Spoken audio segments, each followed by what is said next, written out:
امام حسن عسکری علیہ السلام کا حکم ہے کہ تقلید کرو فقیہ کی، مجتہد کی تقلید کرو. یہ روایت. ایک اور روایت ہے، امام علی نقی علیہ السلام نے فرمایا لو من يبقى بعد غيبة قائمنا من العلماء الداعين إليه والذين عليه والذين عن دينه بحج الله والمنفضين لضعفاء عباد الله أن شباك إبليس ومروته ومن فخاخه نواشف لما بقي أحدا إلا ارتد عن دين الله ولكن هم الذين يمسكون عظمة القلوب الضعفاء كما يمسك صاحب السفينة بسكانها أولئك الأفضلون عند الله. ایک عظیم روایت ہے یہ امام علی نقی علیہ السلام کی ایک عظیم روایت ہے، جس روایت میں اگر ہمارے قائم آل محمد کی غیبت کبریٰ کے بعد وہ علماء باقی نہ رہ جائیں جو ان کی طرف دعوت دیتے اور ان کے دین کا حجت الہی کے ساتھ دفاع کرتے ہیں اور اللہ کے بندوں کو شیطان کی جالوں سے بچاتے ہیں اور سرکشوں اور ناصبوں کی دھوکے بازیوں سے نجات دیتے ہیں،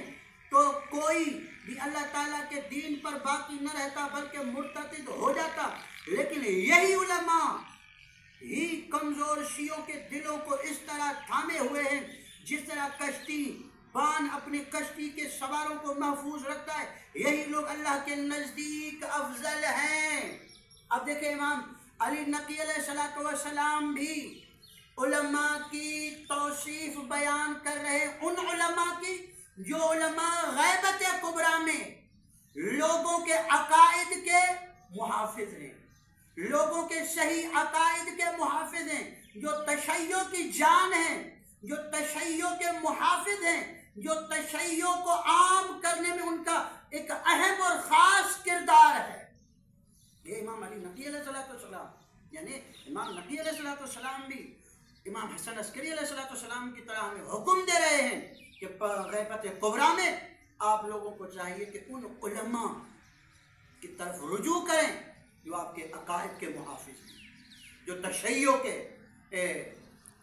کے پھیلانے میں اور پھیلنے میں اہم کردار ادا کرتے ہیں، آپ ان کی طرف رجوع کریں.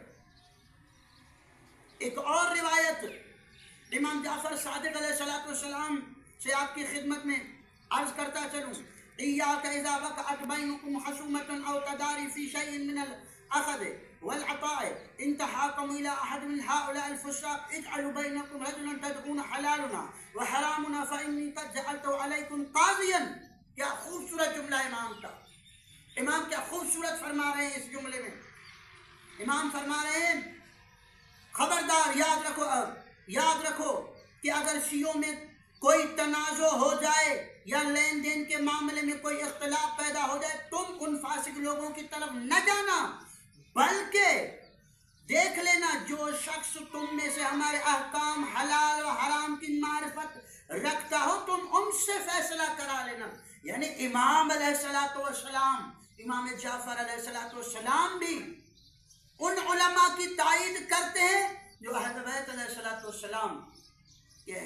حلال و حرام کو اچھی طرح جانتے ہیں، حلال و حرام کی معرفت رکھتے ہیں. یہ امام جعفر علیہ السلام کی تائید ہے ان علماء کے لیے. یعنی یہ بھی ایک خاص تائید ہے امام کی طرف سے کہ آپ جب بھی رجوع کریں، جب بھی تقلید کریں، ان علماء کی تقلید کریں جو آپ کو حلال اور حرام کی تمیز بتا دیں، جو آپ کو حلال اور حرام کی پہچان سکھائیں. اس فرمان معصوم میں بھی واضح اندازے سے شیعہ علی پر فقہا کی دینی حاکمیت کا منصب جو ائمہ معصومین کی جانب سے منصوص اور ثابت ہے. یعنی اس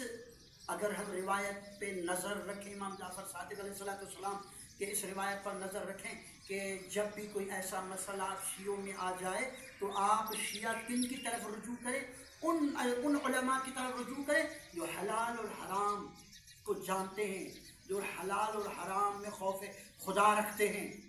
فاسق اور فاجر کی طرف جانا نہیں چاہیے. یعنی امام اس اپنے عظیم قول کے ذریعے تائید فرما رہے ہیں علماء کی.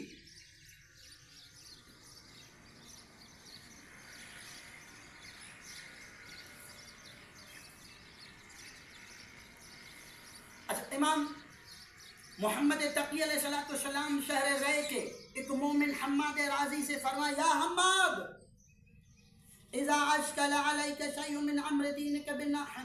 حنیتک فاسأل عنہ عبد العزیز ابن عبداللہ الحسنی وقرأ منی السلام. جو اشخاص تقلید کے قائل نہیں ہیں ان کے لیے امام محمد تقی علیہ السلام کا یہ ایک بہترین فرمان ہے، ایک مدلل اور مصدق فرمان ہے، جس میں امام محمد تقی علیہ السلام فرما رہے ہیں حماد کو حکم دے کے فرما رہے ہیں اے حماد راضی، جب بھی تم پر کوئی ایسی مشکل آ جائے اور جس مسئلے کا تجھے علم نہ ہو، ہماری طرف سے ہمارا نمائندہ جس کا نام ہے عبد العظیم ابن عبداللہ حسنی، اس کے پاس جایا کرو، اسے ہمارا سلام بھی پہنچانا اور اپنے مسائل بھی ان سے سیکھ لو. مولا آپ کے ہوتے ہوئے عبد العظیم ابن عبداللہ حسنی کے پاس کیوں جائے؟ یہ امام بتا رہے ہیں، وہ عبد العظیم ابن عبداللہ حسنی نہیں بتا رہے ہیں، گویا کہ میں امام محمد تقی بتا رہا ہوں. میں امام محمد